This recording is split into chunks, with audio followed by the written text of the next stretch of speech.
Okay, we're going to make gravy and biscuits this morning. Start by going ahead and put your bacon in the pan, get it frying up. What's a good temperature to usually cook the bacon on? Kind of medium low. You want to take it slow because with pork, you know, you want to cook it completely. I mean, you want to cook it to death. So we get this started here. Okay, you see I have my bacon frying. I'm going to come over here. I start with about 2 cups of flour. I use unbleached self-rising. I think it tastes better, looks better. The less they do to the flour, better it's going to be. I don't know why anybody bleaches it. And almost every bit of good food begins with a lot of real butter. I cut the butter in little pieces about like this. And then I just take my hands and work it into the flour like so. And I keep on until it gets sort of a consistency of cornmeal. This is how the flour looks. It has a sort of mealy texture to it. And when you start to add your milk, you'll be adding about a 1/4 cup of milk, sometimes more, sometimes less. Actually, it depends on the amount of moisture in the air, the barometric pressure, the humidity, so don't be upset if your dough is a little too moist or too dry because you can always fix it. You got to keep your confidence while you're making biscuits. You'll get really good at it. I cut the dough like this to work in everything and scrape the side of the bowl, so to speak. It kind of pulls away itself.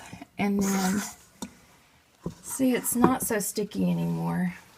And put just a little flour on the surface, not too much to start with because you may want to adjust a little as you go. Just sort of give it this. Move the bulk out of the way. Then you're ready to dump your dough over onto the flour. Like so. I like to use my hands a lot. Just sort of work it in till it doesn't have any more wrinkles or dry areas or wet areas in it, and it all has sort of an even consistency. If your fingers get sticky, you just do this. Turn it over. So you can still see lines in it, and you want it to be really smooth throughout. Take a little more flour. Don't ever put a lot of flour at one time. You don't want to risk making your dough dry or tough. I like for it to be the same thickness all the way around. So I just take my hands like this and work it. This is really good for stress too. Just work the dough. Get it, I think it's about right. Some people like to put their biscuits close together on the pan. We like ours a little crispy on the outside, so I leave some space in between so that they won't be quite so doughy and soft because we like them crisp. Also, you could make them thicker if you like more of the softness inside, but there again, we like the outside a lot, so the biscuits are a little bit thin. Now, what are you using to cut out the dough? This is one of my mason jar rings left from summertime when I put up vegetables. Sometimes I use a baking stone. Sometimes I use just a flat metal sheet. They're good either way. The oven's preheated to 450, so I'm going to go ahead and set these in. Going to set my timer on 8 minutes. It usually takes at least 10, but I always set it on 8 just in case. I check them at 8, and if they're not done, I'll add a couple of more minutes. Our bacon is ready to turn, so I'll turn it, and it looks like the grease will be ready just in time for gravy. Biscuits are not quite brown enough to our liking, so we're gonna add a couple of more minutes, and then they ought to be just right. I think our biscuits are ready now. They're just perfect. And like I said, not everybody likes them the same. You may not like yours this brown, but we do. So they're done. The bacon is about done, so we'll take it out in just a moment. All the bacon is nice and crisp now, so we're going to take it out of the pan already. My father-in-law showed me when my husband and I were just newlyweds how to make gravy, because to be a part of their family, you really had to know how to make gravy, and I didn't. So he showed me how. He said you measure out how much you're making in your gravy bowl. Have that ready so that you won't be scrambling for it after your roux is ready. So over here we got to make the roux, which is the essence or the heart of the gravy. You start with some good grease, such as bacon or sausage grease. You add just enough plain flour, not self-rising this time. My father-in-law told me if you use self-rising flour, it'll foam up too much when you pour the milk in, I suppose. So you start to stir this around, and it looks like it's a little thin now, so I'm going to add just a little more. This is my third forkful.